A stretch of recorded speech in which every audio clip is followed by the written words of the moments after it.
Halo, oke. Assalamualaikum warahmatullahi wabarakatuh. Saya Arya Satya Muhammad Axel. Di, di sini saya ingin mempresentasikan untuk UAS data mining ya. Di sini saya NIM-nya A11 2022 14198. Oke, yang pertama di sini kita load dataset dulu ya. Load dataset dulu. Di sini kita load dataset dulu. Iya benar. Di sini kita load dataset dulu. Kemudian kita cek data yang kosong. Data yang kosong di sini tidak ada ya jumlah nilai kosong per kolomnya, dia 0 semua. Kemudian drop data duplikat. Eh, di sini kita menghapus data duplikat ya. Ini outputnya seperti ini. Kemudian visualisasikan semua fitur dengan bar chart. Oke, ini visualisasinya ya. Kita lihat di sini frekuensinya di antara 0 di 2500 nih sangat tinggi ya. Frekuensinya lebih dari 400. Kemudian di sini juga 0 dan 5. Yang tadi untuk distribusi frekuensi ya, sekarang distribusi angle attack-nya di sini 0 sampai 5 nih, yang pertama nih grafik yang pertama lebih dari 300, sisanya ya naik turun. Angle attack-nya di sini ya. Kemudian di sini distribusi chord length-nya. Yang paling tinggi tetap yang pertama nih grafiknya lebih dari 250. Yang paling tinggi. Kedua di 0,15. Kemudian yang ketiga distribusi of resting velocity. Yang paling tinggi di sini grafiknya di antara 35 sampai 40. Dia ada di 480 mungkin di sini. Sangat tinggi. Yang nomor 1, yang nomor 2 itu di 70. Kemudian distribusi of suction side displacement thickness. Di sini grafik yang pertama ya paling tinggi dia di 300 lebih. Grafik yang kedua dia grafik yang ketiga menyusul di bawahnya sedikit. Kemudian yang ketiga itu grafik yang nomor 2, dia di bawah 300, di 290 something. Kemudian distribusi of scaled sound pressure.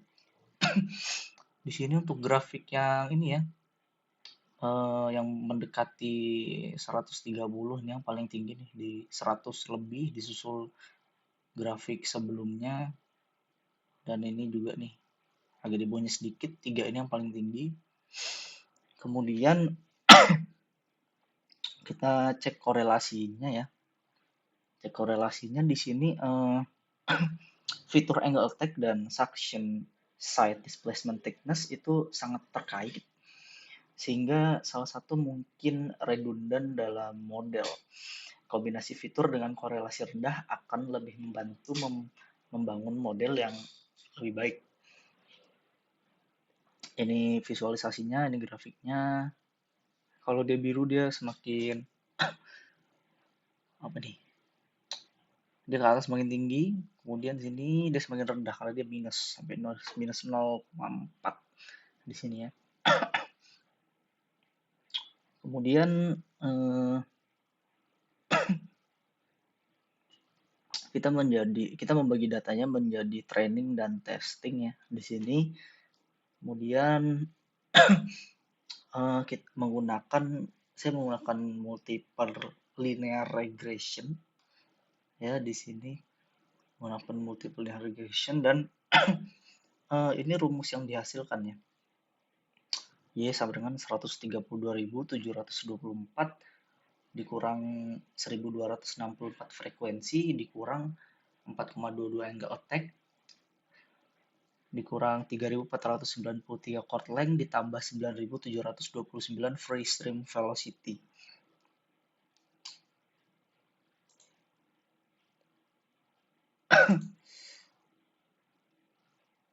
Oke, kemudian ini 1401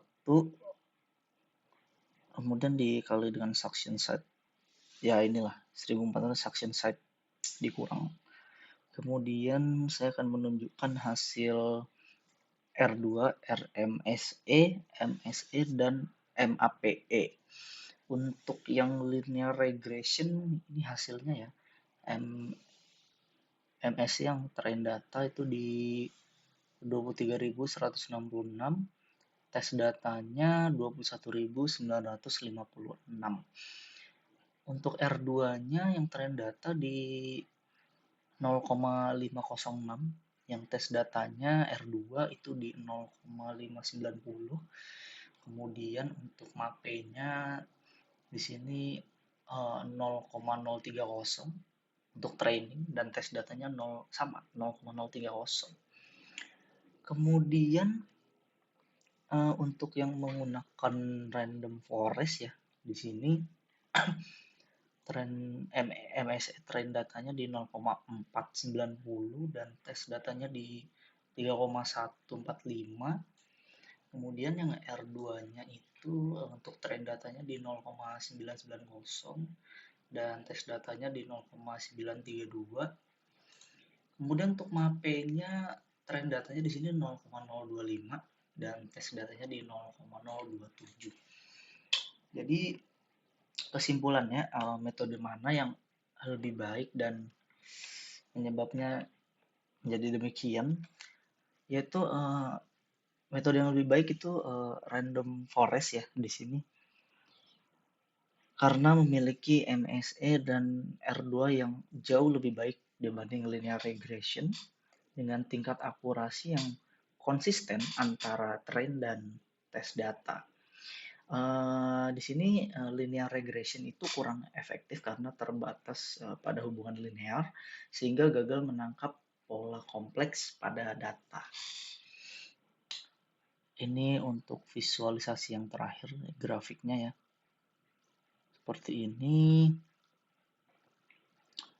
Ini yang random forest. Oke, sekian presentasi dari saya, kurang lebihnya mohon maaf.